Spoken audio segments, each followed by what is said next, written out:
Well, ladies and gentlemen, and welcome to the season 1 finale of Ahsoka. I'm still processing what you said. The season 1 finale, series finale? I don't know. I think we can comfortably say season 1 finale of Ahsoka. I am the number one Kylo Ren fanboy, Tress now, and I'm joined by. I am the Grand Admiral Taylor Field. And I'm assuming, maybe next Star Wars show, next Star Wars piece of news, it'll probably not just be us two. So for the last time, for a little bit.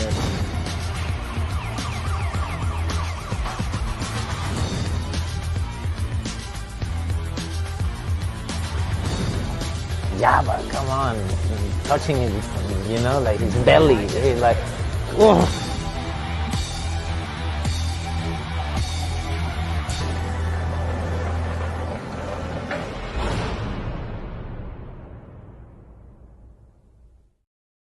Yes, the Cantina Boys closing it out here. Taylor, she was chopping cucumbers, and I did tell her to be a little quieter. I didn't get the greatest look and everything like that, but now I got 2 double birds, a suck it. Okay. Now Taylor says to be quiet. Now she's just throwing glass everywhere. Oh my god. She's saying like very sexist slurs about men. I just can't believe this. But oh, I just saw something else. Anyways, we are here to talk about Ahsoka. I guess our last Star Wars thing of the year, right? I guess, right? Yeah, no other Star Wars unless there's like Tales of the Jedi, but that's not coming out. I think they would announce that probably now. So yeah, maybe Skeleton Crew next year, Acolyte. So as usual, if you like what we do here, if you've liked us for these, because we've luckily, always thank you to the people that tweet us, say, hey, you're looking for a Star Wars show, found this, like it. Stay tuned because we'll be back for all the other Star Wars stuff. If you like Marvel stuff, Loki's starting up this week. We'll be doing the Marvels. DC really doesn't have it. Oh, DC got Aquaman in it in December. So lots of stuff. October is actually a really stacked month. If you're a fan of The Boys, check out me and Taylor just reviewed the first episodes of Gen V, so that was lots of fun. We'll be doing that weekly, so lots of good things going on. Later on this week I'll be trying to do a Trash Told You because I got some news to talk about, and I want to talk about I went to my first ever AEW live wrestling show, so that was tons of fun. Get to talk about that. So yeah, lots of good stuff happening. But yeah, if you liked what we've done here with Ahsoka, hit the subscribe button, whether you're on audio, video, follow us along. We'll be here for Skeleton Crew, Acolyte, Tales of Jedi, Mando Season 4, whenever we get it, Ahsoka Season 2. Who knows? We'll see. But so here we are, the 8th episode, Taylor Field. What did you, obviously non-spoilers, what did you think of the finale for Ahsoka? This finale was an absolute banger. An absolute banger. I'm gonna rewatch it many a time because I'm really jiving with just the certain things that they did. It was just a lot of really fun stuff. That one thing in particular that to me was pulled from a Star Wars book that I really like, and it's obviously a Legends book. It's just a story that you'd never ever expect to see in Star Wars, but let alone behold, we got to see it unfold in this episode, and I couldn't believe it. It was so cool. Oh, that one. Okay, yeah. I was like, what are you talking about? Yeah, no, that was I'm 99% sure I know what you're talking about. And yes, very cool. Very cool. Yeah. Other than that, yeah, a couple of surprises, a couple of reveals. I feel like as far as a finale goes, they wrapped the season up pretty good. Like obviously things, it's not, I don't think this is a spoiler, but like I think things are very open-ended because they're going to be segueing and taking they're going to pick the story up elsewhere. That's all I'm going to say. Yes. And so yes, there's a lot that is still open-ended, but I feel like for a season finale, it capped off like a regular finale would for I'd expect any show to do in a relatively decent way, and I think that it definitely wrapped up in ways that I can speculate for like the next couple years. Like, okay, yeah, this was a cool narrative that they kind of left off here, and this is a cool one they left off here, and it just has me very excited to see what they're going to start up with in the future and with these like the next project that'll kind of build off of this little verse that they've created between Ahsoka, Mandalorian, Boba Fett, and what's the other one? I guess that's it. Ahsoka, yeah, not Rangers of the New Republic, but yeah, just I think that CGI Luke. CGI Luke, yeah. So yeah. I'm very excited to see where this is going to go. I think that the episode, again, like I said, capped it off great. It did some amazing things, and I become more and more ever a a fan of Thrawn. I think that he's really, really grown on me. And there's one thing in this episode where he almost crossed the line. That line that's there, like he was on it, and if he pushed a little bit more, I would have been like, oh no, okay, this is another thing I'm not really jiving with. But it didn't cross that line, but it was right like a smidge, like a micrometer from going overboard. So I'm glad they didn't. But it just goes to show that you can see there's more of that Filoni Thrawn instead of that Zahn Thrawn that I like more. But I digress. I liked a lot of the decisions that the characters were doing in this episode. I think there's a lot of cool stuff that unfolded there. But all in all, score was good. The scenes were great. The action was fantastic. And I'm very, very content with Star Wars right now. Are you? I am. You're content with the movies right now? The movie division? Real content with that? They just got to put Filoni behind that movie camera. That movie camera. Yeah, so a couple weeks ago when we had, I think it was after the Anakin episode where we had To Me, which was a great episode, and I thought, okay, if the next 3 or 2 are like this, then it will be definitely for sure my second favorite of the whole shows. And last week I thought was good, but not as good as that one. And then this one was like a step down from that. Still good. I will push back and say I don't think all the stories were wrapped up that well, but I'm completely fine because whatever, it's a minor spoiler. We didn't get any announcement. There was no like season 2 announcement for an end credit like they did with Loki and stuff. So that's the thing where it's like, if these are all these stories that are going to be solved in other shows, that would bring it retroactively down because I think they left a lot open with multiple characters. I think this is a show that definitely needs its own season 2, like Mando. It's not like Boba Fett where, all jokes aside, that to me was a wrap up. That was... He became the fucking leader and they left Tatooine and whatever. But like there was no loose ends really left there, right? And it was more with the other characters. This there definitely are, but not in a bad way. I think it wrapped up some of the stories of this season. I think it left some intrigue there. I think there's a couple issues I have with it as far as there's one choice that we kind of talked about in the Discord of like we really want to see some stakes brought to it, and it never really was. So I liked that we did it, but the follow-up on it wasn't the greatest. I'll push back on you for a little bit of like, I thought the action was 50-50. I thought there was some great action here, and then I thought there was times where it looked very staged and looked very wooden, and there's specific elements. What you referred to, very, very cool. I really liked Thrawn this episode. I'm excited to hear what you're talking about for what he was getting worried about, what you were getting worried about, because maybe I saw something, but I didn't see an overly thing. But I thought, again, we got to see a bit more, I'll say it for spoilers, but to me, we got to see a different side of Thrawn in a minor way that I really enjoyed. So, yeah, overall, to me, the biggest point is it's a win. I put in the win column, I put it in the pass column, and it's not like just a 5 out of 10. No, it is stronger than that.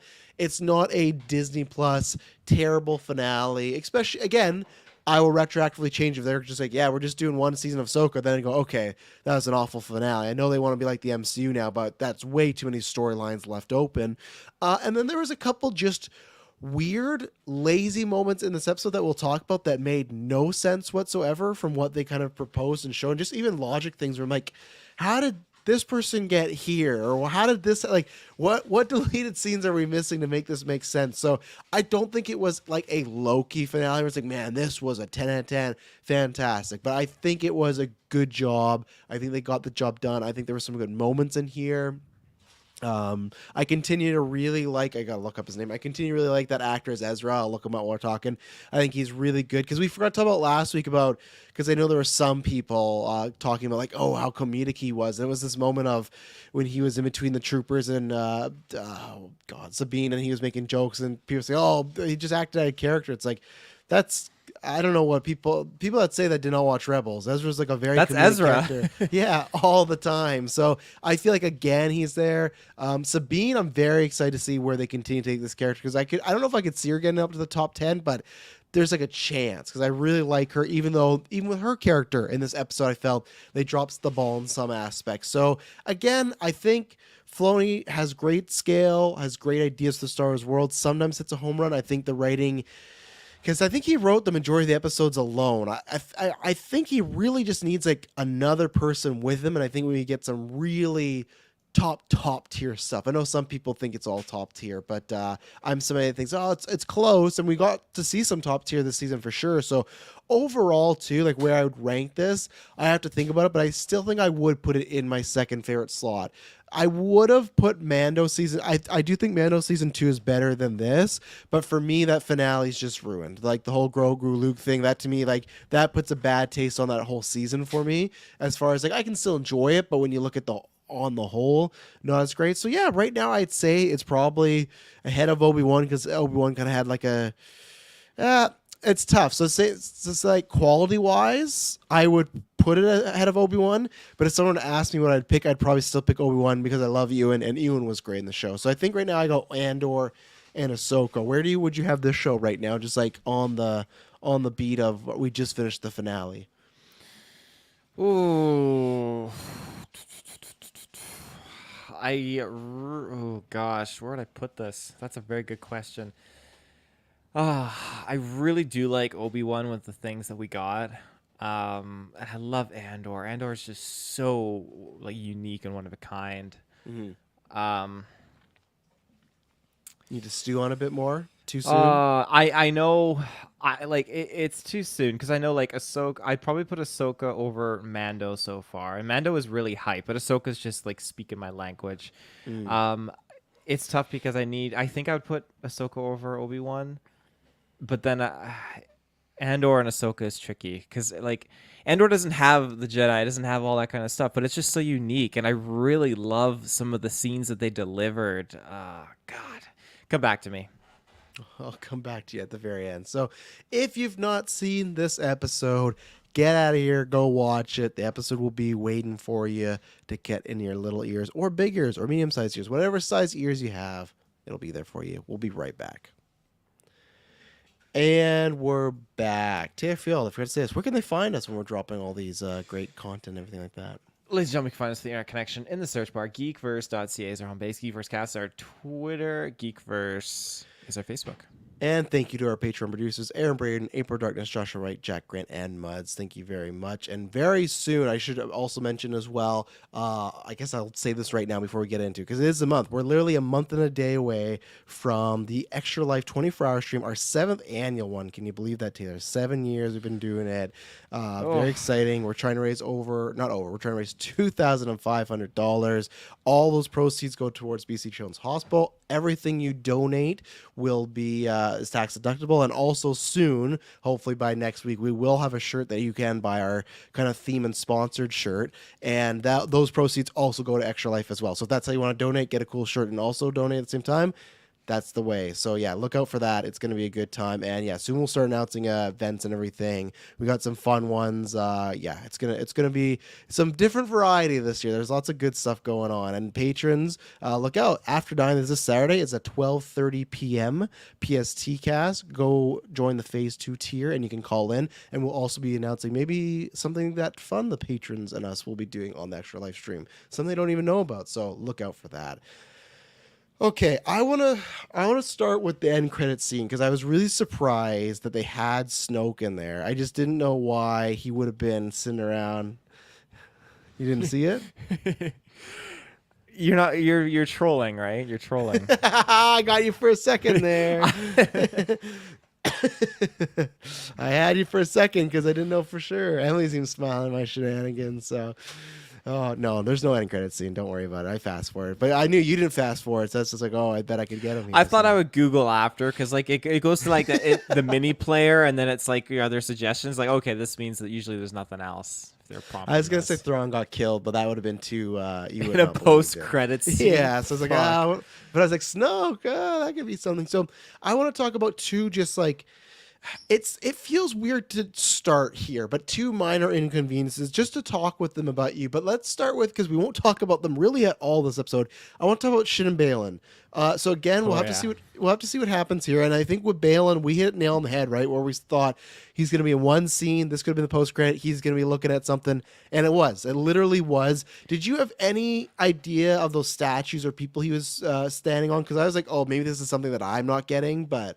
You don't know who they were? No, I don't think so. I just thought they're like classic imaginary or like big Jedi and stuff. It's the Mortis gods, the father, the son, the daughter. Okay, no, that makes sense. I didn't see. I saw the father and the daughter makes.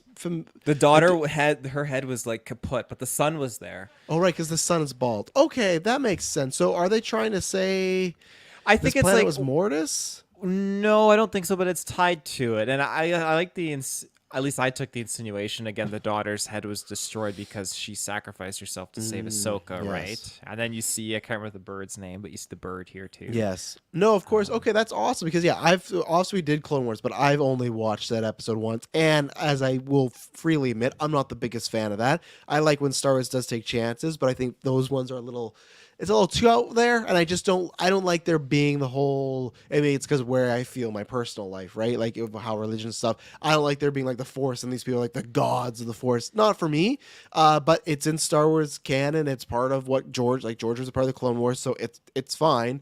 That's the route they're going. That's very cool. I think they are in a position though. You go I ahead. was just gonna say, I think that it is just to show the world between worlds is deeply rooted in this planet. And is that what he's So- looking at? This beam in the sky or whatnot? I mean, it's like Frodo and Sam walking up and looking at Mount Doom in the distance. Is literally in the it was the end of Fellowship of the Ring. Didn't look as good, but yeah, end of the Fellowship. Yeah, and this is where if there's a season 2, it's kind of thing where I feel like they kind of I was gonna say they have to recast, but that's exactly like. Is there anything else to add on Balen? Because Balen, other than the father, son, and the daughter, we didn't catch that, but we said this was going to be the scene of him. He'd see something and he'd go off. Like we hit that pretty much nail on the head. We did, and I totally forgot about Balen and Shin. We got to a point like probably like 30 minutes, and I was like, "Oh fuck, yeah, where's Balen and Shin? They're trapped here too." Yeah. So Balen, we knew. I'm very confused about Shin. I don't know because she ran away with those stormtroopers last episode. I did not take that as she was like. The stormtroopers ditched her, right? Because they went up on their ship, and she had to hop on her dog. I guess, but you're telling me she didn't like go back to the ship? She probably couldn't make it in time. I mean, they weren't Thrawn's priority either. When you think about it, he didn't care about the mercenaries. It was just odd that they didn't show us anything, and they just showed her like calmly like holding up her lightsaber to those other bounty hunters, and they're like, "Yeah, like cool." Like I just didn't get I do have an issue with, and I agree with you. Okay, sure, the troopers left last week, but I didn't insinuate that as they're leaving on this planet forever. I just thought like okay, they tucked their tails and ran, but I guess they are leaving her. I would have liked a scene of her trying to get back, but it seemed like she was cool to just kind of stay there and join these bounty hunters. And I just don't think that I'm very confused because what I think maybe other people read it differently, but I think what we talked about last week where they showed a clear divide, right? Of Balen, he's the more spiritual, he's going to go find this thing. Shin's going to stay with Thrawn, the new empire, be their muscle and pave the way, right? But what is her goal now? And I don't understand the what they'd set up with the character in the 7 episodes. I understood that her breaking off from Balen or him leaving her and her going with Thrawn. I don't understand her being on the same planet as Balen and just hang out with these bounty hunters because why? What's she gonna do? Not it's just I felt that was a big misfire with that character, and maybe it works out because maybe they don't have to recast, and maybe they will shift Balen's story to her and say, oh, in the time that they were gone, she did go after Balen, had to change heart. But I just didn't buy her ending. I think that was very anticlimactic, and I don't think it matched what they had been setting up this season. What did you feel about Shin being also on the planet with all of them? I don't. What's she gonna do? Well, I mean, I take it as she knows she's trapped. She knows that she was not getting back. She knows that ship was leaving without her, and I think she can kind of deduce okay, yeah, I'm going to be trapped here. So I got to make the best of the situation. Best of the situation is to put myself in strength of numbers, and these mercenaries have that. So I'm going to go back and put myself as their leader kind of a thing and just set myself up here. And that's the smart thing to do. It's not, I don't know if it's technically the right thing in the long run, but it's definitely going to work for her benefit right now and her advantage. What her goals are, I don't know. She's got really little intel on what's happening, except for the fact that Balen is somewhere out there, and that maybe she'll try and go and find him. Maybe that is what they'll do, and they'll axe Balen, or Balen won't make it on the journey, and then Shin will be the one to pick up on it, which would work, Yeah. and that would give a lot of good direction to her character moving forward. Because I do feel like we're at a standstill right now where we don't really know what to expect out of her, because No. we see her get defeated, we see her like edge away from joining Ahsoka and like the light side of the Force, but she's not even like dark side of the Force. She's got dark tendencies, but we don't know She wanted enough power about though, her. remember? And that's She why we does- thought she would, like, her being with Thrawn's crew would fit, because she wanted to. She But literally she doesn't said it's believe our in the turn to be in power. she doesn't believe in the Empire or anything like that. So she's not necessarily going to get it from Thrawn, and Thrawn's definitely not going to give them that power, because Thrawn, as we've seen, is not big on the Force users. He's on the Night Sister guess. train. He's not on the Jedi train. I guess, but I just don't understand why. What power does she get here? You know, like, that's where it's just like she's not for the Empire, but Her she just power spent is the whole, leading the Marauders. That's her all her power. I guess, but you said, she's not for the Empire, but she spent the whole season working side by side with them. You know, and that's what to me doesn't track. That she was a mercenary working for them. She's doing what her master tells her to do, right? And so this is her first decision by herself. Her first. Well, it's not really, I'm making though, this 'cause- choice because her yeah, master is gone, no. right? But no, because we don't. I would have liked to have seen. So, are you insinuating that she didn't even try to go back on the ship? She just decided, I'm just gonna stay on this planet with these Marauders. I'm 'Cause that assuming. seems like a I'm dumb insinuating move. that she wasn't able to get back there in time. It just wasn't. then it's not her The ship's choice. left. I think no. Her choice is, you know what? I'm not going to make it back. Her choice is like, well, if I'm going to make the best of the situation, I'm going to go and take these Marauders over and be their new leader. I just feel like if this was the way they're going, I would have liked to seen if it was her choice or not. Because, like, to me, her joining the Marauders is not much of a choice. It's either like be alone or be with these group of people that are also kind of shitty. You know, like, I would have liked, even though I don't think it would have fit, I would have even taken more. Hey, she has a chance to go on that ship, but she goes, nah. Like you said, like, I'm not actually with this Empire group. Whatever she wants to think, I'm not with them. So we'll see, let's see this option. But we don't. It just feels like something's missing with her story. You know, whether it's her choice or not, and that's what I don't like. I don't know. I don't think this is the case. I was wondering if there's a way that it was like reshot to put her on the planet, but yeah, I don't. That was, to me, was a weak point. I needed some of that, and that's where. For a character I really like, I'm excited to see her come back. I do worry now she could more be in line with the good side now, because I feel like it's going to be a very Jack Sparrow, Barbossa sort of thing where she might be after Sabine and Ahsoka at some point, but they're going to like work together for the, my enemy of the enemy is my great, or the enemy of the enemy is my friend, something like that. I don't know. I don't know. I feel that was a little underwhelming for what they gave us. Balance to me made complete sense. They set that up. It just felt like they kind of forgot about her. And again, I'd like to know, did she leave? Because, like, I think the other thing to me is that the other characters, I guess they had a ship, but it just felt like there was so much time in between Ahsoka and company getting the ship where it's like I could have believed that Shin would have got back. Like she would have found a way to get back. Because she was on one of those fucking animal things, wasn't she? Just like fucking Ezra, just like Sabine and Ahsoka. They had a ship, though, so they were able to get like They farther did. ground further. But Shin had a bigger start because, like, they were working on the ship. Ezra was building his lightsaber. They were standing around talking. So I just feel like it something just doesn't track there. The same way for me. And that's where, like, again, like the Shin character, it's not a big misstep, but I just think it doesn't match with what they're putting forward. And again, if she just wants power, she didn't say she wanted power. She said, it's our turn to be in power. I don't think the Marauders is going to get, like, I don't see her and the Marauders taking over the Empire. So that's what I just need. That, again, where I come down on the writing, I don't think that was clear enough because I'm mixed on her motivations. I like the character. I'm excited to see more of her, hopefully sooner rather than later. But I don't have anything to add this season. Do you have anything to add more on Shin before I go to this next point? No, I think that's pretty much it. We don't have a proper sense of her direction, and hopefully we'll get to see it. I can see her being more in the middle, not going like full dark side or full light side. Yes.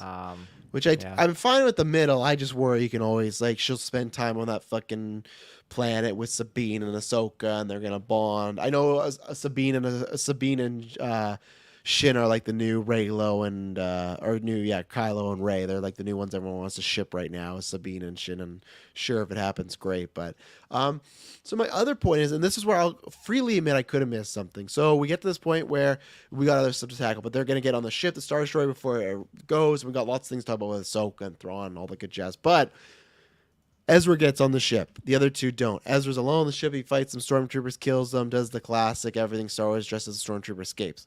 How did he get off that Star Destroyer? Well, he hijacked one of the ships. He was in the hangar bay, right? How was there no mention of it from our bad guys? Well, he hopped onto the comm system and was like, yeah, I'm a trooper, yada, yada, yada. Like, everything's good, right? So he just pretended, put on one of the armor of the dudes and just snuck But then around. a ship left the station. They would know that. A ship just... So you're telling me Thrawn, Master, strategist, and the whole crew, there's a ship that's docked that leaves and no one takes note of it? Oh, they would have taken note of it, but what are they going to do? Why didn't we see that? Why didn't we see that? Oh, we should have. I don't disagree. We totally should have. But yeah, no, he would have left the shuttle and he would have just bounced out, or he could have made some bullshit excuse like when they arrived at Dathomir. I don't know, but yeah, you can use your imagination. I guess it just felt odd of like, and again, it's not a make or break. I was, because I see the ship lands. I'm like, who's the ship? And it's Ezra. I'm just like, how did he get out of there? Like, how did like even then, like I feel like they could have turned around. I guess it's Star Destroyer, so maybe not shot him out of the sky, but it felt odd not to see this. Just like a ship was just gone, and I would have loved to see a scene of Thrawn like he has won, but this ship just left. So for him to be like, okay, I thought everybody was down there. What the fuck is that? Like something. I'm not saying he needs to bust out in a tank top and beat people up. You could easily put like that could be another 15-minute segment. Like they could have been unloading and going down to Dathomir, and then that could have been when Ezra like just like they think he's part of the convoy and he just like hightails it out without anyone knowing. I don't know. There's so many different things. 3 minutes. 3 minutes you can do that scene. Easy peasy. But okay, I was just confused. I wasn't sure if there was some like... Because I was trying to think like, oh, did he do that when they did a hyper jump and that's why they didn't catch it? But no, they hyper jumped somewhere else. But okay, so they did that. But yeah, it's a funny situation. I was happy that he did get with the Rebellion or the New Republic now, because I literally thought they were just doing the Rebels finale again, where Thrawn and Ezra are on a ship somewhere and we got to find them. And I was ready to come and you're like, Filoni, you're lazy. You're really like, just like Thrawn and Ezra are together again. But no, he somehow escaped. Okay, whatever. I'll just hand wave it. Met up with Hera and her crew. And excuse me, I'm a little under the weather, so that's why you can hear it. I might take a couple extra breaths. But I will say that for Hera, who obviously is close with Ezra, but I didn't think I was close to Sabine, whether it's direction or whether it was Mary Elizabeth Winstead, she sold the scene way more than they did a couple weeks ago when Sabine and Ezra got back together. She seemed like genuinely shocked and emotional in a good way of like, didn't know what to do because she couldn't believe she's seeing Ezra. Just not, hey Sabine, hey Ezra, it's been a while. I know it's been a good time. Give me a hug, buddy. Like this was actually had some emotion there. So, that was nice there. I am happy, like I said, he's with the New Republic. Again, this feels like a string where you couldn't just pick this up in the movie or Mando season 4. I don't want just a Rebels episode, but yeah, I'm very interested to see. Like I said, I liked Ezra in this episode. I liked that he got to build his own lightsaber. That was cool. It's a very rushed job, but we don't get to see that too often in Star Wars, really, in live action when you think about it. Like even the first time they did in the original trilogy, they deleted it, right? So I thought that was cool. It's like a, what are those swords they like fence with and stuff? Oh, like just the way it's hilt. Well, it's very Kanan Jarrus, right? Like it's just like a good replica of his saber. I really, really like that. But I know what you mean. Yeah, that because that piece, like Huyang. Yeah, I got it. Huyang kept only they're very Voldemort Harry Potter's. Like, there's only 2 pieces of this, and Kanan had 1, and I kept the other just in case. And I think you'd be happy to have it. It's like very convenient. But anyways, still cool. I don't know how the lightsaber like looks in live action. Is it a Perrier the sword? Like it just looks like it has that like the sword and it has like that round bulb thing. But that was cool. I was glad that he did build it because I wasn't buying this shit again. I didn't want like, oh, don't need a lightsaber. I'll just use the Force. I think, I guess Sabine's not far along. I maybe would have liked it flipped if Ezra gets his back and then she builds her own because it's her own identity. Of course, it's fucking blue. Of course, it's going to be blue. These things are always fucking blue. But, Yeah, what do you think about Ezra reuniting with Hera, the lightsaber, and any other I- sort of Ezra content we got? I this give episode? Ezra the pass on the blue because it was his first color, right? That's what Go he your went own with path. back in Rebels, so it's fitting. Um, Fuck, man. yeah, I think that seeing him build that was really really cool. Seeing him have that whole dilemma with Hu Yang was really really fun. I really enjoyed that, and then Hu Yang just like, oh, I knew Kanan Jarrus, and just that expression on Ezra's face, just really taking it in, having that discussion, and learning a little bit more about Kanan was really nice. It's just a really really good wholesome moment, very humbling. So when we get him um kind of understanding a little bit more about, and this helps the overall narrative between the dilemma of Ahsoka and Sabine, when Hu Yang discloses to Ezra the dilemma between Sabine and Ahsoka and why Sabine was in a compromised position. Now we know she got her Jedi training halted because of what happened to her family, because of all that emotional trauma, which is rightfully so. I don't blame Ahsoka whatsoever because you have someone unlock their true potential while they're going through a crisis like this, and you are creating that's Sith material. 100%, yeah, because that's what they kind of insinuate Hu Yang and Ahsoka, like Ahsoka through Hu Yang, and just even them talking that almost sound like she has some skills, but was training more almost for revenge or vengeance in a way to bring that down. And yeah, that's not a way. So to me, it's funny that some of this stuff that they are revealing now, I feel like is almost out of order. Like they should have revealed some of this and then done like the Anakin episodes as well. I think they would have hit a bit better because that's directly tying. It's kind of like, well, she was very worried about training Sabine because her, like, I feel like everyone was insinuating that's because Anakin went bad. She didn't want to pass that down to her. But then there was also like a really big justified reason that we didn't know about that Ahsoka didn't want to train her, right? Of like, well, she's in a compromised state. So I really like that. Yeah, Ezra asking about that. That was a good kind of reveal there. I think another, to me, missed opportunity was this is where a couple weeks ago, this is why I was hoping that Star is going to get to a really good level where it's like, oh, we're making some big decisions here. That decision of Sabine, choosing to give the map to Balen and getting Thrawn back and yet to done, she's the reason Thrawn's gone back. I don't think they hit on that enough. And I was waiting for everybody's been talking about like, man, what's going to happen when Ezra finds out that she let Thrawn get back to get Ezra back? Would he like that? Probably not, etc. Like he cast himself out to get her there.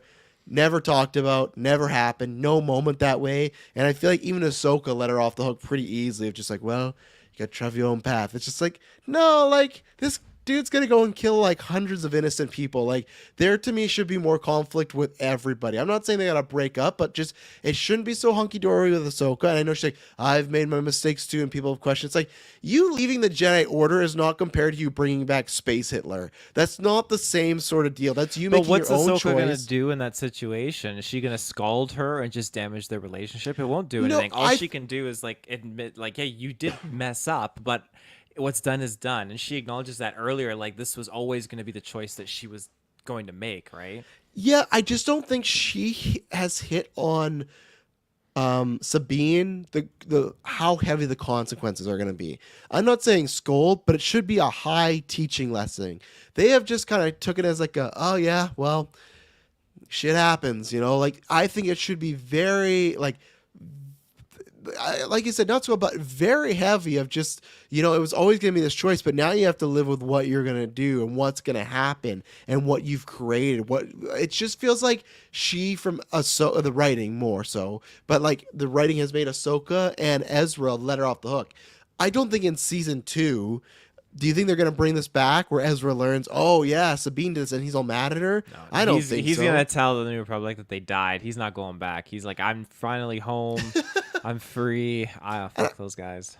And I just feel like from Rebels, and not so much this one, but from Rebels and even, little bits, but we didn't get enough of their relationship, Ezra and Sabine, and I feel like Ezra would not have wanted to know his sacrifice was kind of for nothing. Like, sure, he stopped Thrawn for about some years, but now Thrawn's back and he's going to go there and kill again. Like, I don't think, and even then, if they were going to have that or he did feel that way, I'd like to see some sort of conversation, but to me, again, that's where I have to think about maybe myself with it being Kenobi and Mando too and stuff, because I really love that Sabine choice, but to me, it's a little weaker now because there wasn't, other than getting Thrawn back, she's just kind of got a hand wave, and I think that was pretty kind of very similar to some of the Mando writing, where it's just very minuscule the consequences now, and this thing that should have felt really big was just, oh yeah, kind of had to happen. So I don't know if you have anything more on that, but I think they kind of missed the mark there with that one. You know, like I think like you look at like fucking Obi-Wan would be harder on Anakin just for like looking at Padme in a sexual way, and like I just feel like Ahsoka didn't make it as like a teaching lesson enough. It just felt like oh well. But it stacks because happens. I mean it's very Anakin-y, right? I mean that's something she was talking about. Like, hey, my master was always there for all those times I messed up. And again, it's not just her leaving. She should the just Jedi tell her Council. she messed up, though. It doesn't even really feel like she's telling her she messed up. She's just like, oh, you had to choose this. You know, we've all made mistakes. But it's like, I know she's saying, oh, we all made mistakes, but like, I just don't think she's hitting home like the gravity of what she's done now. You know, I think it fits for me because it is what Anakin has done for her. When you look at all throughout Clone Wars, how many blunders Ahsoka has had. I mean, she was going to be in hot shit for murder, the bombing of the Jedi Temple. Anakin did not stand by and was with her all like through and true. There was times when Ahsoka was blinded by her command and just like she was going to be overrun, and Anakin comes in and interferes, like get out of here, and she was almost going to let her platoon get destroyed, but Anakin saves her. But then Anakin doesn't scold her. Anakin just has discipline, and then also has that compassion and understanding. So I think it makes sense for her to continue that forth into her teachings with Sabine. And I think that's something that she's been fighting throughout this season so far. And again, Thrawn alludes to that a little bit too. And holy fuck, that was goosebumps. Yeah, before we get to that though, she doesn't have to be a carbon copy of Anakin though, because Obi-Wan's not a carbon copy of Qui-Gon. Well, that's just and it. Anakin's And not a carbon copy of Obi-Wan. She breaks free from that mold only in really the sense of like turning to the dark side, or like letting her hatred get the better of her and all that jazz. I guess, yeah. I don't know. Like I said, I think that they had a big moment that they really could have hit home with, and I don't think they did too much with it. So again, I think some Filoni kind of missing the mark there on some stuff. But yeah, we could talk about that in that moment when Ezra escapes. Very fun moment. You get the Force theme. The Star Destroyer's leaving. Ezra's like, I can make that jump. And she's like, yeah, you can. So Ezra jumps. Sabine pushes her. Would you do it? If you're Ezra in that position and she's like, I could do it, you'd take the chance? I'd be very apprehensive.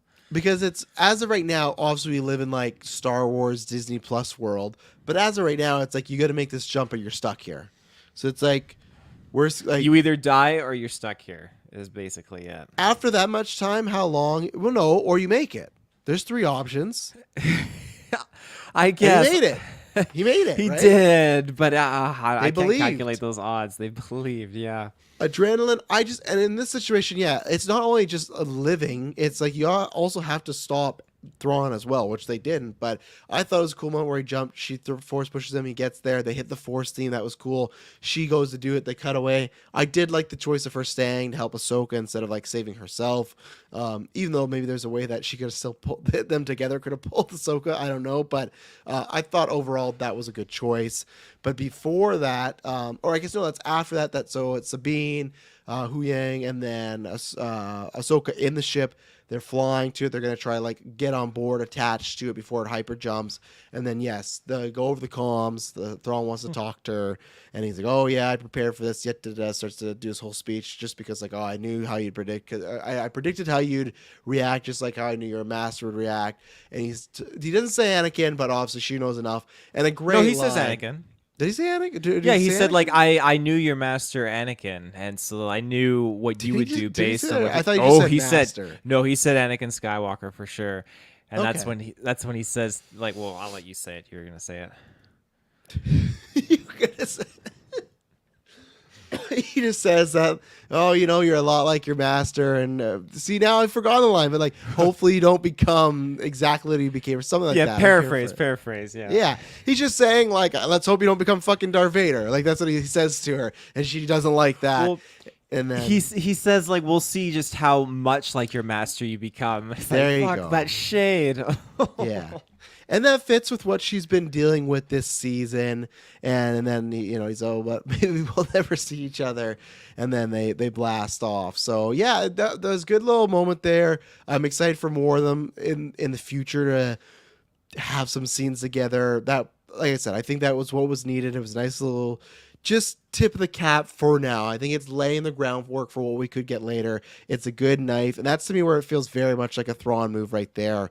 That works. I think Rosario Dawson kind of showed that defeat very well of not only the comment but also the hyper jump, and they're stuck there. They're gone. They can't do anything, so they just land back on the planet, and they're gonna live with the turtle people. Turtle people, yeah, exactly. Yeah, so. I love seeing the Star Destroyer dock into this hyperspace ring. It was just very cool. Everything about that was great. And yeah, Thrawn just delivering that line was an absolute banger. Calling her a Ronin, just everything Yeah. he's doing. The perfect place. It's something like, oh yeah, you're Ronin, so this would become the perfect place for you. So. There was the scene that I was alluding to in the non-spoilers, the crossing of the line.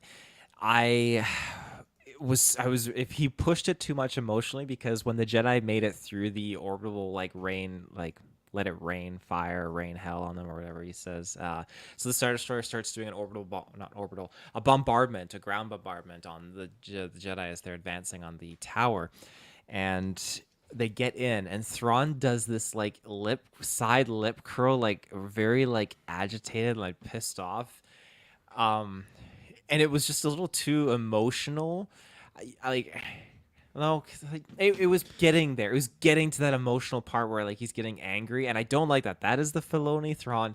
You don't see that kind of a Thrawn outside of Rebels and now in here, but I can let it pass because he's so close to getting out of here, and even a guy like Thrawn, I feel would be a little bit cheese.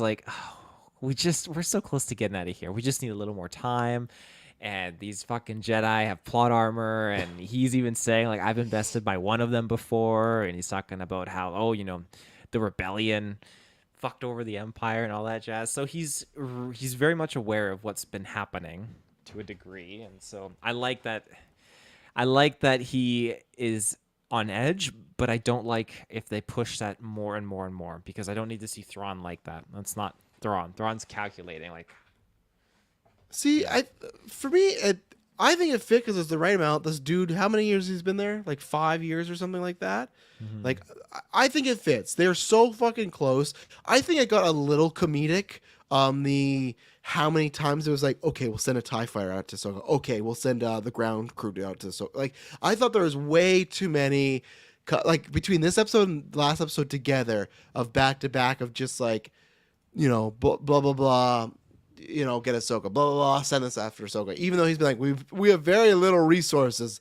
Let's be careful now. Now he's sending 2 TIE fighters that are gone, and he always will be oh yes, but that's what I meant to happen, so it's all fine. So I thought they did that one too many times, but I thought it was just the right amount of him showing that emotion. Luckily, he wasn't getting yelling at people about art, but I thought it fit for how long he's been there, how much times he sent Balen, Shin, the TIE fighters, the other people, the whatever those Marauders were with them or not, or had a partnership. TIE fighters, the other troopers we're going to talk about, the night troopers.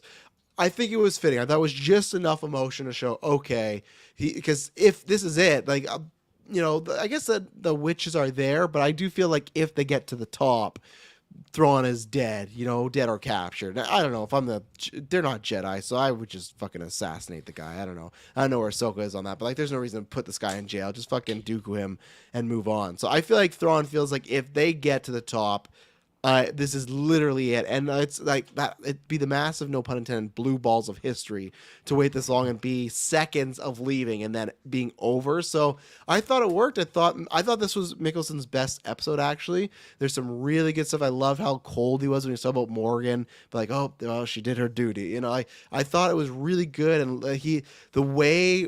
When he did that whole, he did the speech with Ahsoka, and yeah, I can't remember the whole thing, but he's going on about it, or I can't recite the whole thing, but he says, but today I am the winner. And that felt very much from what just what he would act like in Rebels, when he would just throw those little comments where oh, fuck, you hate it, but he is right that he's won this. There's nothing you can do here. He got us, so I thought it was his best episode. I thought that was just the right amount of him getting upset. So yeah, I think it worked for me, and yeah, I thought he was good this episode. His best one yet. I'm excited to see him more in other stuff. Yeah, he almost seemed like he was very reluctant on wanting Morgan Elsbeth to have to stay behind. But again, his cool commentary about when she did die, very very potent stuff. But again, it's an asset that he has lost, and he's very much appreciated the Night Sisters and the Night Mothers, or the Clan Mothers' assistance. Morgan Clan Elsbeth Mothers? is really cool. Clan Mothers. I'm not sure what they're. I don't think we want to call them clan mothers. Why not? I don't know. What's wrong with a clan? I think, well, you know, it just kind of got repurposed many decades ago, you know. So I don't know if you want to be a clan mother, you know. What were they? Not the Night Mothers. There's the Night Sisters and the Great Mothers. Is that what they were? Oh, I don't know. I'll just call them. Were they just witch mothers or something? I don't know what They were something mothers. Great Mothers. I think they were Great Mothers. But they're just witches. It's fine. yeah, so I think that I guess I'll kind of segue into Morgan Elsbeth here, but she was great. I really, really liked her in this episode, and I can't remember what our prediction was. Were you the one saying she was probably gonna die? Well, no, I was, and actually, I will answer that after this next ad break. And we're back. Hansi last week asked us about Morgan's fate, and I said she could die. I was pretty sure she would, but I remember I went 51% that she'd survive. I thought it would be a bit more. Her death was different, but still in a way where, remember I was talking about how she kept screwing up so many times. I could see Thrawn kind of like betraying her, making an example of her. He didn't do that, but at the same time, he did if you gotta go, you gotta go. You know, Morgan Elsbeth did have good odds. It's just she kind of, I don't know. No, she didn't. Oh yeah, she had all those stormtroopers with her, and then she managed to disarm Ahsoka's one offhand saber. So she was doing pretty good. But then Sabine she was. came I in. won't agree that she had good odds because luckily those troopers came back. But if they're not, I think if Ahsoka is putting up that good of a fight against her and still won, I think if Ezra and Sabine are also there, Morgan's fucked. She's fighting two Jedis, and then you're going to have Sabine on the side fucking shooting at her at the same time. Like, Morgan's done. It's over for her. But, yeah, so I feel like it was kind of... I don't think it was as cold as I thought it was going to be, but I still think it was kind of like leading a lamb to slaughter, but for the greater good. Those were the action scenes. All the Morgan and Ahsoka fight scenes, those were really well done. I really enjoyed their battles back and forth. I was surprised she took that lightsaber. I'm kind of happy because, to be honest, and I think this had something to do with it with the troopers when they fought them as a group, I think Rosario Dawson looks very awkward with the two lightsabers. I think at times it just isn't working out for her. So I think it might be better just to give her the one and let's just stick Is it with her that. combat style? Well, the one being a shorter blade and the other one being longer? I think it's just Rosario or whoever the choreographed people are. They're not. She might not just have enough time to learn these type of fights and stuff. It just never looks smooth. And that's where, to me, this moment when it was like, oh, fuck, all these troopers versus these three, let's go. The whole scene, for the most part, except for like 10 seconds where they did a bunch of cool moves, the whole scene was just them backing up and just like blocking and just blocking. And it just, even up top, like there wasn't much. They gave Ezra actually some cool stuff with them. He was the one that got the most kills, but there wasn't much. There was a lot of like guys grabbing each other. It just, to me, the action on the troopers part was a little lackluster. I like what they did with the troopers, but I was like, oh, this is going to be fucking cool. And it didn't have that effect, but Morgan and Ahsoka, really cool. So maybe the one lightsaber would help. I think the problem is too that they're just on the volume and they're in this tight space where they make it look like it's bigger, but they only stay in this like one, you know, these like 20 feet right here. And it's like, this is a massive group, but at the end the action wasn't like top tier for me, but the concept of what you're talking about like the zombie troopers, right? Yeah. Like coming back to life. Yeah. Very, very cool. Everyone knows like we're all big horror guys here at GeekVerse, all of us.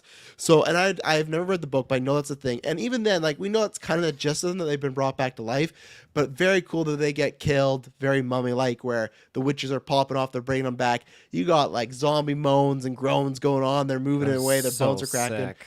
Yeah, awesome stuff. Home run on that one right there. The novel Star Wars Death Troopers, I cannot recommend it enough. There's another prequel novel that acts in the same The Life Troopers. Life Troopers.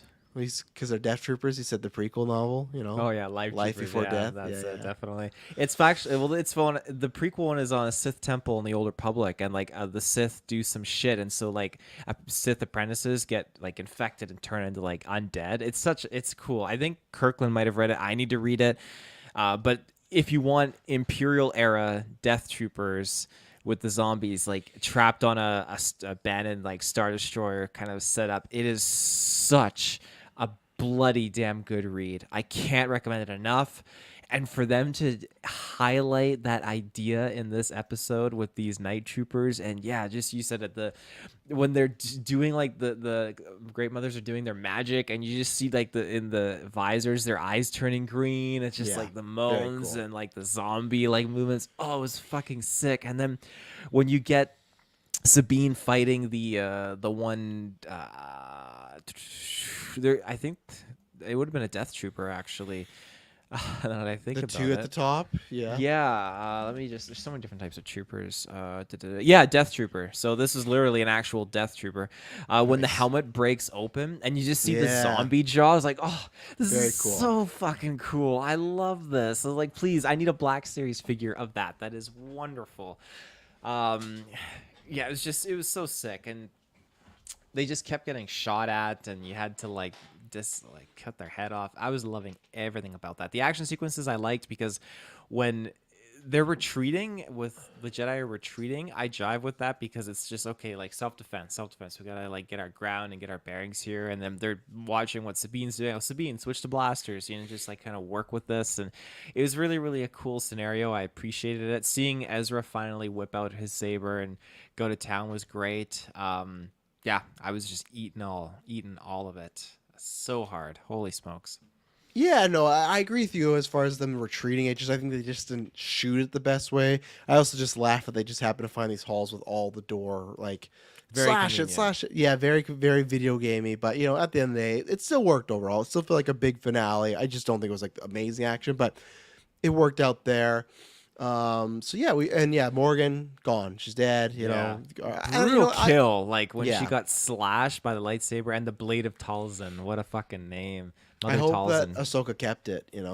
That's her new sword next. That's next her to season. replace Yeah. her other one. Yeah. Yeah. Fuck.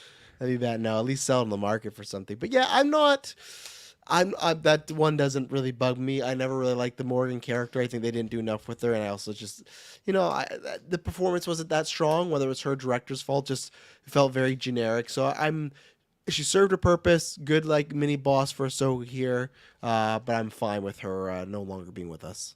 Mm-hmm. Yeah, that's Yeah. fair. One thing, just to touch upon with the stormtroopers, there's an interesting moment when Morgan Elsbeth and Thrawn are talking, and Thrawn's like, "Oh, they've been made aware," and yep, these are the volunteers.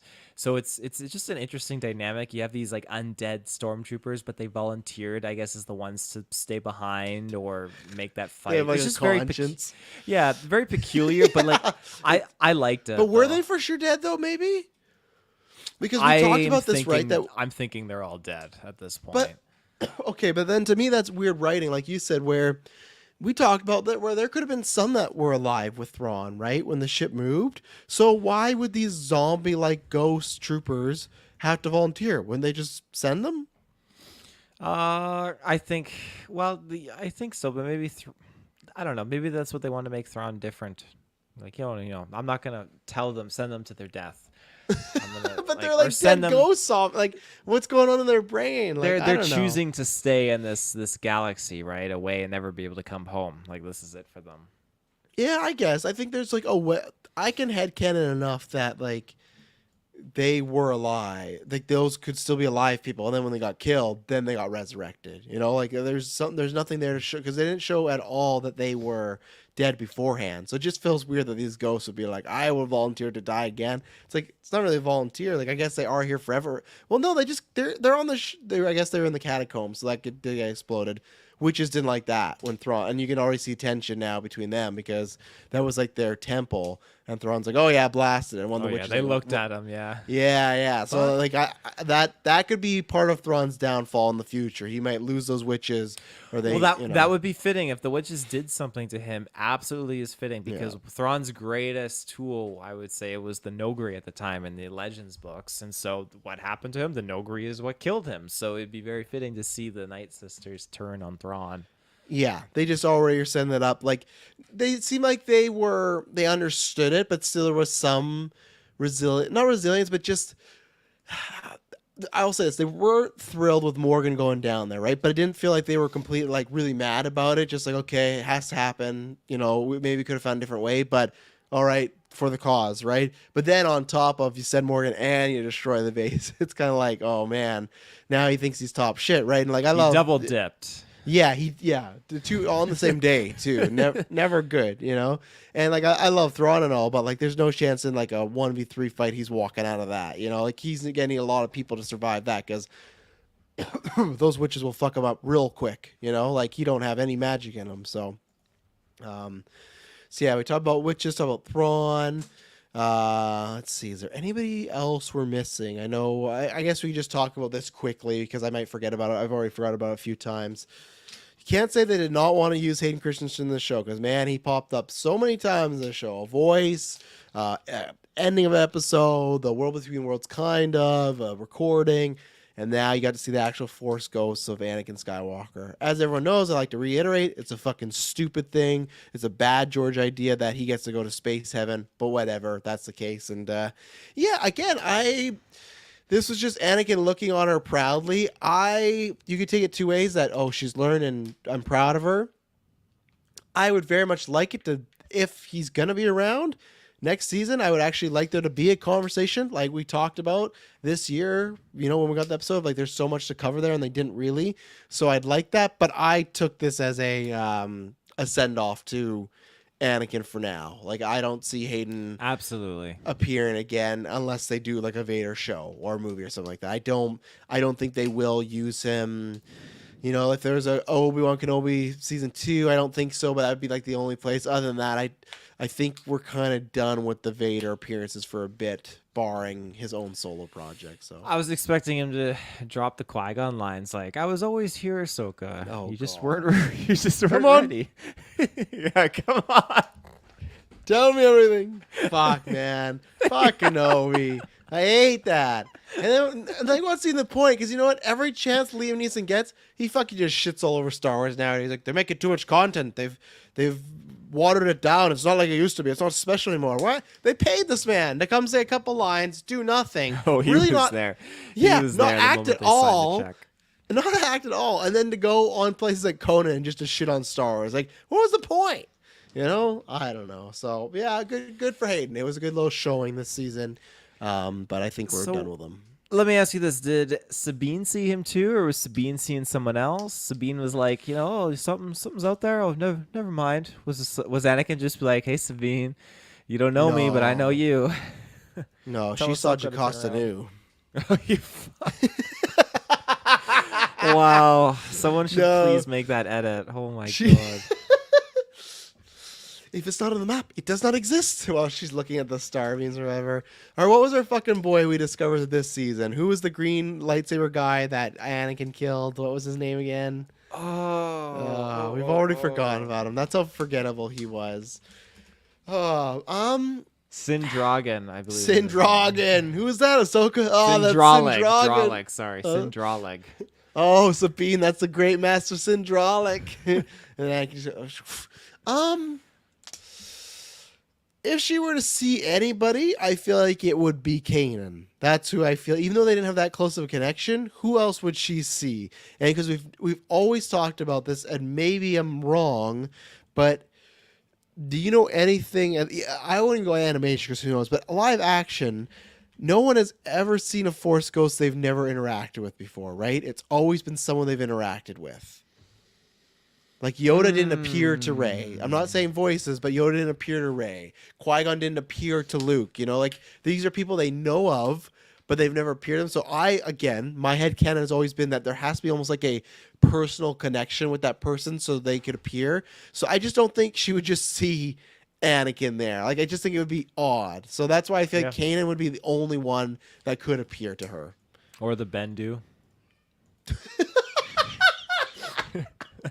Oh, Sabine, Yeah.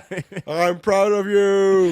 These I'm scenes here are with my fucking friend Din weird. Garglin and Jakostanu. I don't think she saw the Bendu, but yeah, who knows? Maybe Balin's gonna be fucking. Shin's gonna be riding one next episode or next season, a Bendu-like Oh, character. God. But no, I get. And they were looking at the same. Were they looking at the same thing Balin was looking at in the distance, like that light, or is that something else? No, honestly, It didn't look to the me it same, looked right? like the light like from the hyperspace ring jumping away or something like Okay. that. It was a different light. The light that Yeah. Balin was looking at was like a facility, a building tower, and then this light was in the Yeah. stars. I also just wonder too, and maybe we'll learn about this next season. But like this building, why would Thrawn or the witches not go there? You know. Oh, it could be that they just didn't know. I mean, there were a lot of secrets on this Okay, planet. no. Or again, It's maybe a the building with a witches beam shooting at him. There's no way maybe you the missed that. witches were aware of it, but again, we were already alluded to the fact that they didn't like being on this planet necessarily. There were some things, and even Balin says Fucking like there's turtle some people. things that they're kind of going away from, and maybe there is something that prevented them from getting in there or using it or doing something with it. I don't know. It's very much the Mortis gods, and maybe the Mortis gods and the Dathomirians don't really jive well together. Maybe they were afraid of the Mortis gods because maybe they were there at one point, and the Dathomirian witches are like, you know what, fuck this. These guys are a little insane. We're out of here. So hard to say, but you did get to see Dathomir. You did get to see Dathomir. Yeah, you did. So, well, That also makes me beg the question. Now, I didn't think Beg anything it. of it before, but you have Thrawn talking about like, okay, as per my agreement with the Great Mothers, we're gonna pull everything out of the catacombs and stuff like that, load it up. Now, when you see them approaching Dathomir and you get a good look at all the storage stuff in there, those look like crates that have bodies in them. yes. And you also get the lines too that Thrawn came here and woke up the Great Mothers. So are these a bunch of other Dathomirians that were not awakened yet? Are they in some hypersleep of some kind? And I say this because this reminds me a little bit of It's a bunch of Darth Maul clones. Darth Maul clones. Yeah. What are the Say what was in the corruption? little I gotta pull up the game Star Wars Forces of Corruption because there's a character in here. Sillery, and if I'm right, yes, Sillery. Okay. The reason now this whole ending for this episode really made me think of Star Wars Forces of Corruption. Bear with me because this is a bit of a stretch. So in Star Wars Forces of Corruption, you have a character that you can, a unit that you can use basically, and her name is Sillery. She's a Night Sister, and she's from Dathomir. She's one of the witches, and she can basically summon Rancors and use Rancors and whatnot. The thing with this is she uses Tiber Zahn for as long as Tiber Zahn uses her, and it gets to the point where Sillery eventually finds a secret Sith army that's in like not cryo sleep, but in like a hyper sleep of Bacta some tank kind. Yeah, Bacta tank sleep. And so it's a long lost Sith facility basically hidden away with the Sith army all ready to go. And she basically this is her way to power. And so seeing this really made me think like, okay, I'm not saying it's a Sith army, but they definitely have a whole army of like Night Sisters maybe, and they're ready to just take back Dathomir because Dathomir is obviously abandoned at this point and ready for retaking by the Night Sisters and the Great Mothers. So we could see a resurgence of Dathomir here, which would be really, really cool. And that would be to me a worthy trade for Thrawn. Thrawn's like, hey, I got the means to get us out of here, and if you guys want to come with me and we can get all your people out of here, we can do that. And they're like, okay, we'll do this trade. We'll give you our dark magics and whatnot if you get all of our people out of here this time. And when you look at what the Night Sisters were, they were a very relatively small group of individuals on the planet of Dathomir. There wasn't a lot of them, so when they were wiped out, it was pretty, the Separatists didn't really have that much trouble wiping them out. It was a small community. So now when we look at what they're transporting here, it's a hefty group of Night Sisters. And again, I'm assuming they're Night Sisters. And I would really, really would like to see this. This would be really, really cool. Okay, so Sith army, no, that's not a thing. I think No. that's not in the budget there. I'm not ruling out your theory. I think it could easily just be a bunch of crates of like the Death Troopers. As unsatisfactory that could Fuck, be, that would be still satisfactory to me. that's what I took it as. I just thought, because I think if you get too much of the Dathomirians right now, the witches start to become a little not as important or not as special. So maybe there's a couple, and maybe with them going to Dathomir, like you could revisit and get a couple or a few more.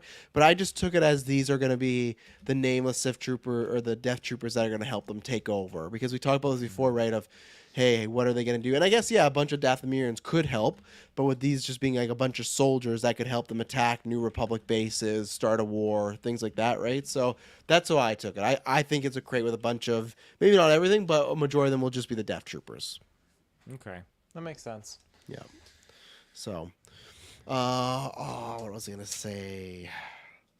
Shit, I don't know if there was, I thought there was maybe something else on this witches planet business, but if I remember, I'll come back to it. But yeah, is there anything? I was gonna say, yeah, I got a notification that Deadline, their A+ tier scooper, they were saying that there have been conversations already about season 2. So that's probably the highest scoop person that has put something out, and because they were doing a recap of the show. So again, more signs, nothing official, but more signs. But is there something that we haven't talked about that I'm missing? I don't think so. I'm trying because we did that prediction, not that prediction thing, but that ChatGPT for. Oh yeah, I was Mando. gonna bring You're going that there. up, Okay, yeah. okay. That's what I'm trying to prep. So Okay, so keep leading us. yeah, so let's do our thoughts here to close off the show, and then we'll see what ChatGPT thought the Ahsoka finale should have been. Gonna be interesting. This is our first ChatGPT that is past 2021. It can take a bunch of stuff. Remember, Taylor, you saw that. So Not yet. Not yet. oh fuck me. That's not Goddamn. live. So Goddamn. So one day it will be live. So like I said, I think this was a good to solid finale, and that sounds like it's like putting it down. I'm trying not to. Like, to me, good. It's a thumbs up. I enjoyed it. I will be happy because we have a lot of bad Disney Plus finales with both Star Wars and MCU. So the fact that it's a good one works a lot. Again, there being a season 2 would help us with me a lot more, so that's why I'm rating it more on a bigger curve, because I think there will be a season 2. And overall, the season, I really enjoyed it. I had fun time with the show. I thought it was a good follow-up to Rebels, and not so much Clone Wars, but Ahsoka in a way, following Clone Wars. I think Rosario Dawson did a good job, but I do want to see more. So yeah, I think there was peaks and valleys. I think there was times where I don't think the show was ever bad, but I thought there was times the show was, it's just all right. And then there's times where, man, this is some of the best stars we've gone on Disney Plus. And then a lot of episodes kind of in the middle. So I think where I am currently right now is I'm going to go with an 8 out of 10. That's where I am. Can't put above Andor. I don't think it could get any higher. I think it could only get lower on a rewatch, which I will rewatch. But so like I guess I could say like a 7.58. But no, I enjoyed the season. Overall, I'll look back at Ahsoka fondly. There's some great moments in here, some great fights, some great villains that we got that maybe tapered off throughout the end of the season. But again, if there's multiple seasons, that's the reason why. So especially if there's a season 2, I think this is a great setup as a season 1. And I don't think it tells the full story of all these characters, but it's not the design if there is going to be more. And even if there's not a season 2, there's going to be more in other movies and stories. So yeah, I enjoyed it. As of right now, I'll just say, yeah, I would put it second. There's some good stuff in here. So yeah, I thoroughly enjoyed majority of it with a couple down points, but nothing Boba Fett levels or some Reva stuff that we got, or Mando season 3. There's no Jack Black Lizzo stuff. There's the low points were much higher than a lot of other low points. So 8 out of 10 for me right now. Taylorfield, where are you? Well, I would say that there's always that tense moment when your favorite character is represented in live action, and I am so happy that it's grown on me. That's the biggest thing. Thrawn is finally here, and I get to just enjoy and soak in everything about this. Yeah, he came, so I'm very, very content and happy about that. But I'm not able to give this, obviously, the perfect rating because there are some other things that could have been a little extended. There are some things that, hey, I wish this was just a one and done season. And I don't like that we're left on the cusp of like what's next? Do we get to know? Like, I okay, you say there's season 2 stuff coming around, but with how Disney's track record is, it scares me because for all I know, this could be the only Thrawn I ever get because Disney's super fucking lame at times with how they do Star Wars. And so that scares the living hell out of me. I would have loved to have had a season that was much more point A to point Z, one cohesive narrative that left things a little bit open-ended, but maybe left it open in the Gideon sense, like, hey, Gideon's been arrested and he's going away, and then they could like, oh, they break him out later in a future season of something, whatever, that kind of narrative. But in this, no, they've dead on just left it open to be continued, and that's what terrifies me if they don't capitalize on that, or if they don't deliver. Yeah, for that reason, like I would deduct it by at least a point. I'm gonna give it a 9 out of 10 because the show was still fantastic. I love so much of this and everything that we got. Just to see the New Republic do its thing and discussing and having like very real meetings, like an equivalent of like how our governments are today and how we talk and discuss. And then just to think like you have this senator, I can't remember his name, but the one senator who's talking away and is like, oh, you're telling me like Jedi, false Jedi, all this stuff. And the way that this episode was doing the cutouts at the beginning, he was narrating and it's just showing the Jedi, the false Jedi, and the dark magics of the Great Mothers. Like there's so many cool stuff that I was really, really enjoying with that. And it's just a great reminder that, hey, Star Wars, like in Andor, it is just like this world of no Jedi, no Force users, nothing crazy, nothing magical. It's just like, hey, credits, smugglers, pirates, and space travel, all that kind of stuff, just survival. But at its core, you got some really crazy shit. The Force, the magics, the Sith. I love that stuff. And so seeing the zombies in here was wonderful. They really just hit home. And I am hoping to God that Kirkland gets it on this show because I feel like there's a lot of things, yes, he will not be pleased with, but a lot of stuff that he will really, really enjoy seeing. And zombie stormtroopers for sure is one of them. So, Yes. Yeah. All right, so we saw what Disney gave us. What did ChatGPT give us? How did you try to get a finale out of the show? Because I know the show's gonna be tougher, but Well, keep bullshitting for a minute here while I finish this off. what I say is not bullshit. I've been podcasting for 8 years. Not bullshit at all, but no, I'll take this time. Extra Life. That's gonna be tons of fun. Gonna be 24 hours. I'm not sure start time yet. I think it'll be either 9 or 10 a.m. We'll see. I think it's going to be 10 a.m. this year just because it's going to be at my place and the girls got to go to dance, so they'll be out there a little later. But yeah, we got some fun stuff. And yes, we don't want to reveal everything, but we got some returning events. Me, Taylor, and Kirkland will be there. Dylan's going to be driving in. A lot of our significant others are going to be around for some very fun things that we're going to be doing. So yeah, we got a whole slew. I think this year is probably the most year we're going to be gaming lots. We're going to be gaming a lot in the morning and then a lot in the later hours. But this year we got a lot of events as far as just like, they're games, but they're different type of games, so very excited to announce some of this stuff. It's going to be good. How close are you, Taylor? Very close. Very close. So yeah, look out for that. Look out for the shirt. Please donate. We'd very much appreciate it if we could hit our goal. Last year we hit a big goal that we did over 10K for our entirety. We got past that for the past 6 years. We did that, so it's pretty impressive. So yeah, love to do that, and it's lots of fun. Please, people that are in different time codes, area codes, anything, come watch at any point and help us stay up. And we're gonna have recommendation games. Also, we have them. That's the stopping point. But yeah, good to go, Taylor. I think so. Okay. Interesting. Okay.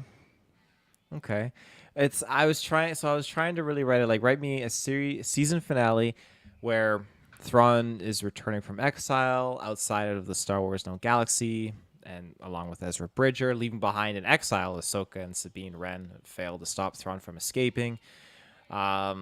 This finale includes a 7-episode series that picked up after the finale of the animated series Star Wars Rebels. So I was trying to be very specific with it, and again, it's very limited because it doesn't know that there are other actual live-action Star Wars Ahsoka popping off. But we got several acts here. Title, Ahsoka, Beyond the Veil, which I will say the title for this episode, very good nod to The Lion, the Witch, and the Wardrobe. I appreciate that.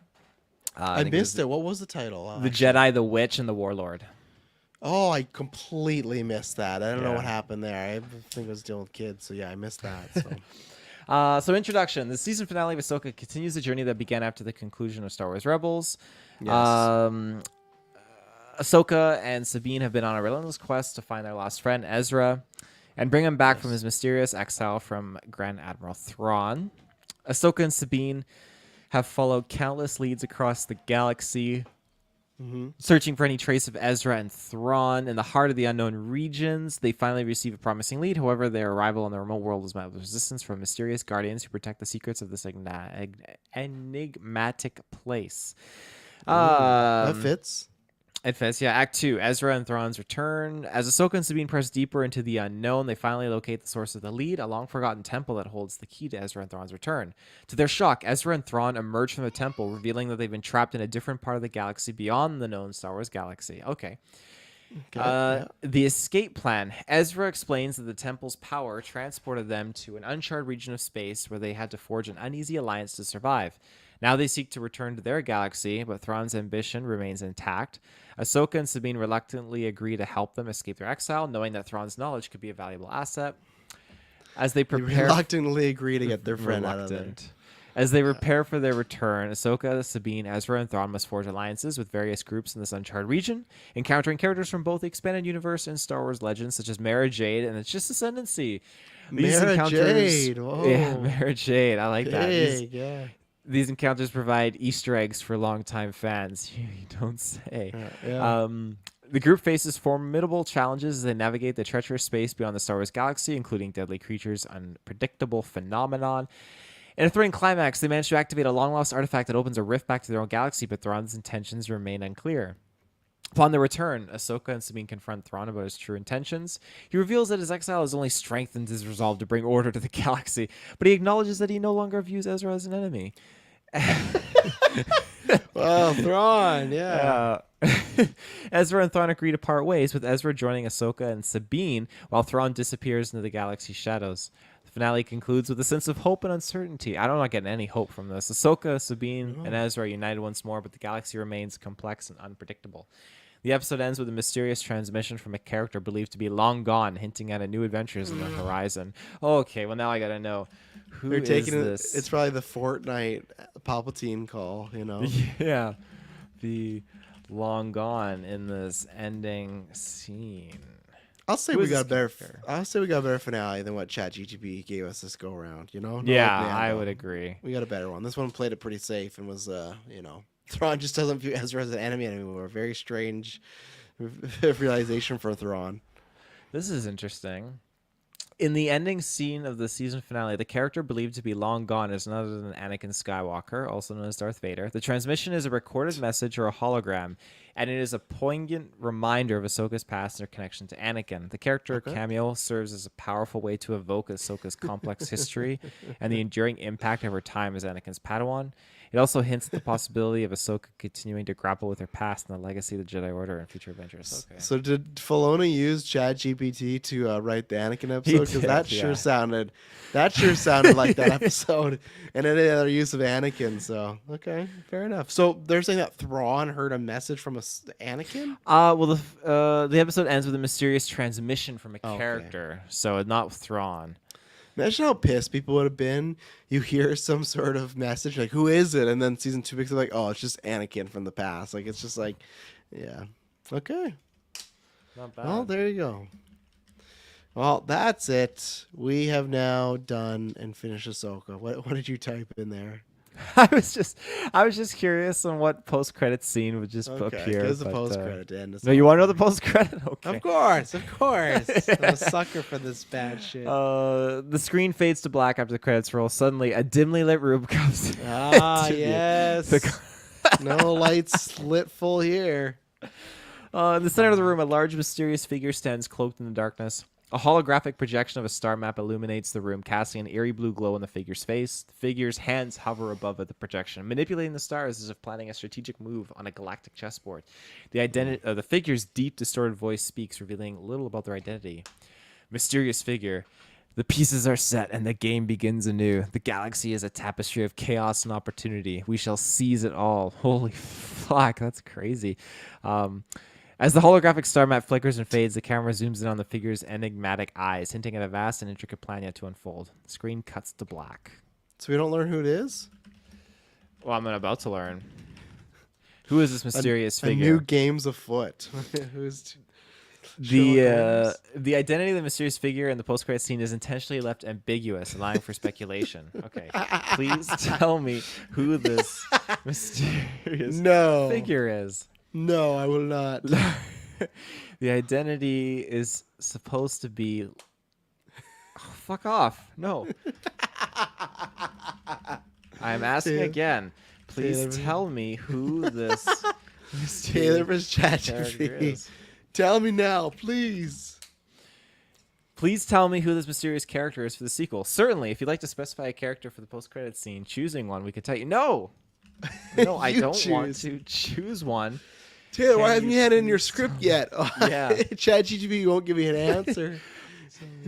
Who you chose as the mysterious Star Wars? They're literally doing figure no, you in choose. the- No, you choose. How about you choose? No, you choose.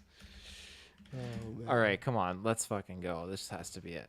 No, I don't want to choose. Can you please tell me who you chose as the mysterious Star Wars figure in the post-credit scene? It's really fucking thinking. I apologize for any confusion. I'm calling 911. Just pick a Star Wars character.